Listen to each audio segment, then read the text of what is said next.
લહેરો વચ્ચે જીવન અને મરણ વચ્ચે ઝોલા ખાતી માસૂમની જિંદગી। શું આ માસૂમ પોતાનો જીવ બચાવી શકશે ખરો?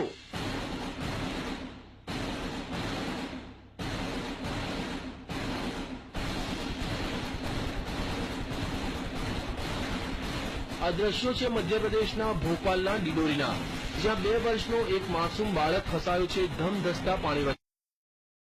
માસૂમની જિંદગી બચાવવા ગ્રામજનોએ પહેલા રસ્સીનો સહારો લીધો। થોડા ઘણા અંશે તે સફળ પણ થયા, પણ અચાનક તે પાછો પાણીના પ્રવાહમાં તણાઈ ગયો। આ વખતે તો લાગ્યું કે માસૂમ તેની જિંદગીથી હાથ ધોઈ બેસશે,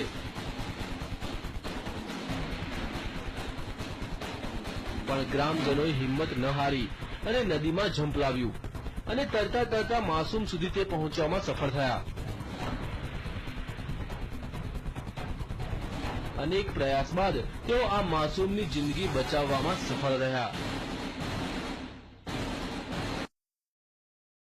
આ દ્રશ્યો છે મધ્યપ્રદેશના ભોપાલના ડિડોરીના, જ્યાં 2 વર્ષનો એક માસૂમ બાળક ફસાયો છે ધમધસતા પાણી વચ્ચે।